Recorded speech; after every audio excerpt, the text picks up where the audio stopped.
When you were making crazy money at a young age, what were you doing with it? Were you spending it, investing it? Did you have people telling you what to do with your money?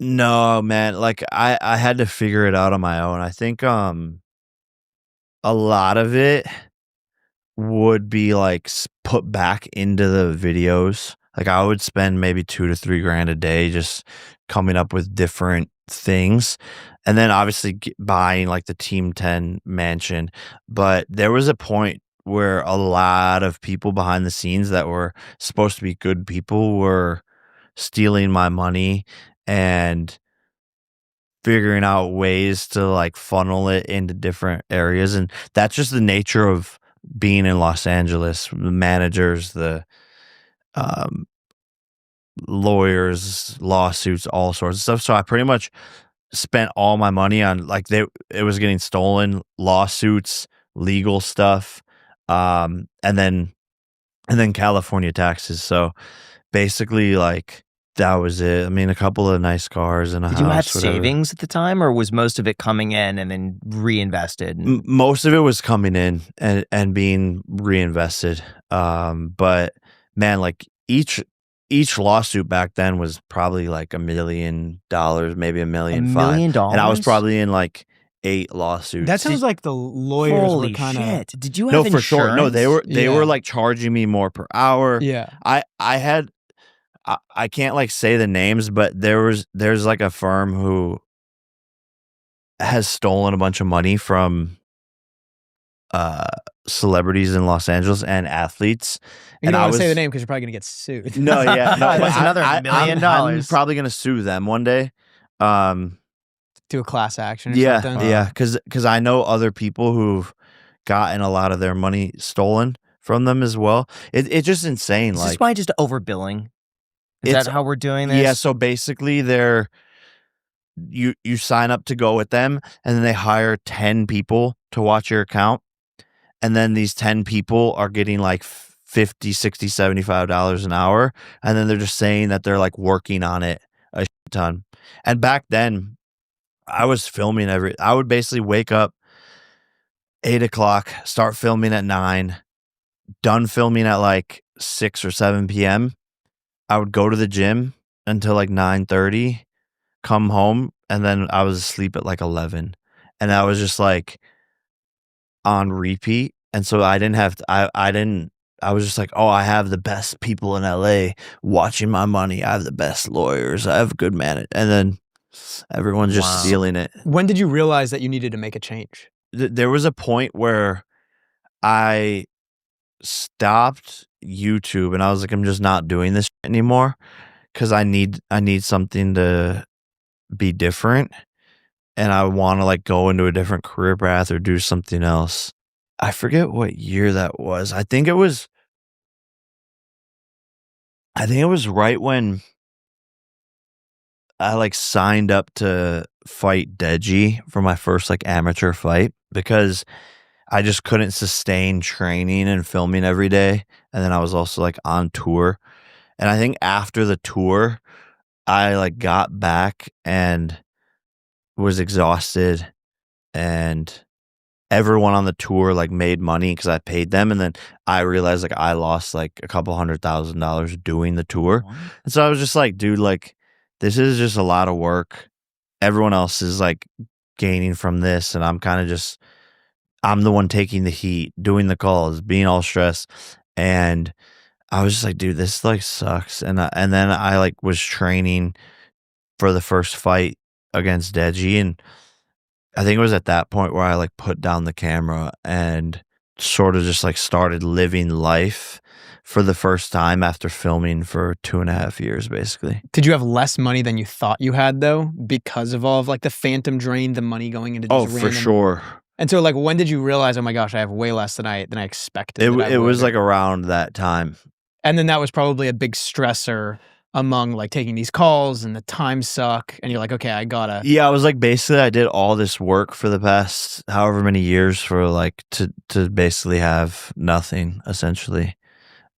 So it it it's just it just was, like, depressing, to be honest. Like, I was just like, "Oh, this and all the stress, like still had lawsuits, still had all these random things going on. So I was just like, dude, this is like not what I need to be doing. What's your advice to young people today who are coming into money like that? How do they prevent that situation from happening?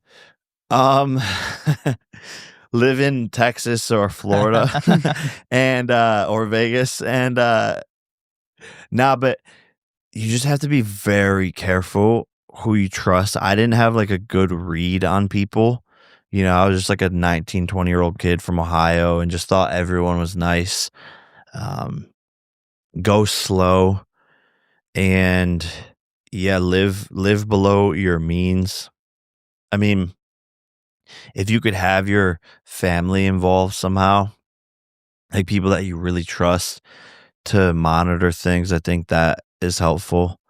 Um, and make sure you're looking at your finances, like everything that's going out, all your payables, all your receipts, all your credit card charges, all that stuff. One thing I'm curious about, slightly off topic, but in the same vein as this, every day, bro, how much did you make from that? Definitely probably like 2-3 million.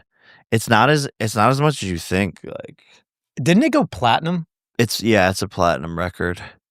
Did you ever expect that? But also, like I split the money up with what there's like 6 people on the song or something. And then again, it has like 200, 300 million views. But if you have like a $1 CPM, it's like 300K, 400K. Yeah, not a lot of money in music, I guess. I don't know. Were you making any money from Team 10? Not personally, though. I actually had to like invest my own money into Team 10 to keep it afloat, just because it's not a sustainable business model. Like, okay, let's say I get whatever twins or this person or that person making $2 million a year, and then we're taking 20% of that. But then all of a sudden they're like, why the are you taking 20%? Well, I made you famous. Like no one knew who you were before. Oh, no. Like my parents think you should be getting 10%. Okay. I'm the nice guy. Sure. We'll take 10%. Okay. You made $2 million. Okay. That's 200 grand. Like that's one, executive level employee. And then for a creator to make $2 million a year consistently is like nearly impossible. So then the next year they make $1 million. Then all this, it's just like, and now you're underwater on it. yeah. And it's just like all these things and employees and expenses and margins and merchandise, whatever it is. It's just like at the end of the day, it just wasn't sustainable. What did you learn going from just managing yourself and treating your own social media as though it's a business to then running like a real business like Team 10, where you probably have like administrators, you have the employees, it's like a full thing? I learned a lot. I learned people suck mostly. And no one like will work as hard for your vision as you.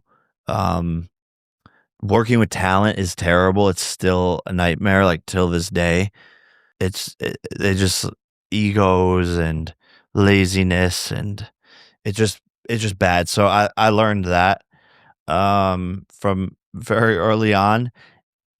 People don't have gratitude. Humans are naturally like parasitic, right? Like that's how we are in nature, is always take more, take more, take more. So people forget where they came from. And I don't know, all of it was just kind of a experience. And then I just got blamed and like made the bad guy from everything, just because group, they all grouped together and like knew that they could make me look bad. Like once one person left, they're like, all right, well, he already has that.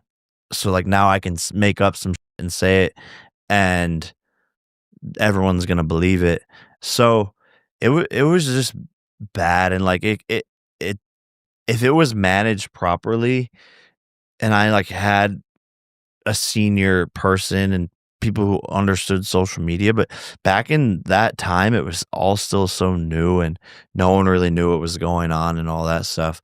But you definitely learn more from your failures and mistakes. So I think it definitely sharpened my blade in terms of just like execution, having the right team, management, working with investors, all of that stuff. I had to learn a lot about and like go through the fire. So it definitely, in the long run, it's paid off for sure.